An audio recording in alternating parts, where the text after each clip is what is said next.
My name is Daniel Robinson. I'm the Senior Lighting Engineer for London Borough of Southwark and Project Lead for the LoLEG project looking at ICPs in the London and South Eastern region.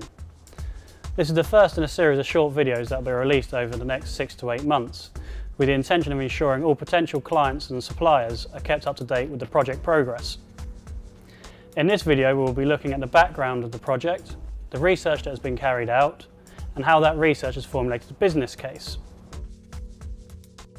This project came into being as a direct response to changes in the unmetered connection market, which has allowed private companies to compete in a previously monopolised marketplace. It is unclear, however, whether these changes to the market will be of benefit to local authorities like ourselves. There are still questions around legal and procurement of these services, as well as the best way forward. The working group is made up of a number of representatives from London boroughs, Transport for London and highway lighting authorities from outside of London, all working together for the benefit of the London and South Eastern area. To ensure we could gain a clear and concise picture of the marketplace and what was happening in this area, there are a number of actions that needed to be taken. The first was to identify the project area. This was to cover everywhere from Norfolk through to Southampton. This meant there were up to 50 highway and lighting authorities in the project area.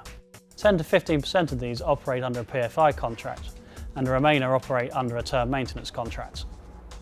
The next task was to carry out an industry analysis, both from a supplier and a customer perspective. To do this, we first created a survey aimed at the customer. This would look at things such as volumes of work, present and future, any restrictions to uptake, and whether or not they would support a common specification for contestable works across the London and South Eastern area. A second survey was also compiled. This was sent to all ICP suppliers who are NERS accredited and on the Lloyd's register for the London and South Eastern region. The return rate from both of these surveys was very high and enabled the working group to gain a clear picture of the marketplace, identify trends in the market, also identify any barriers to uptake of ICP services, any disparities between suppliers and customers, as well as likely future usage of a framework contract. The surveys also showed a 98% support for common specification within London and the South Eastern area for contestable connections work.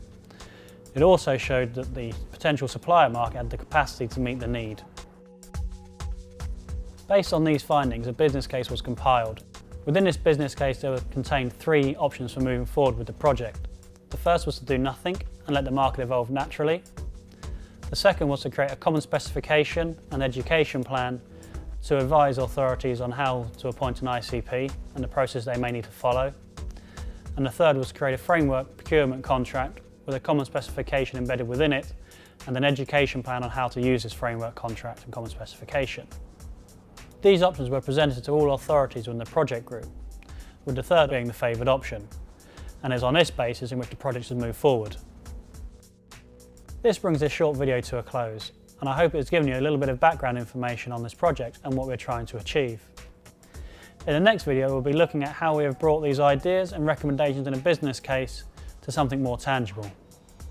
I'd like to thank you for taking the time to watch this video, and if you have any more questions, please don't hesitate to contact me on the email address below.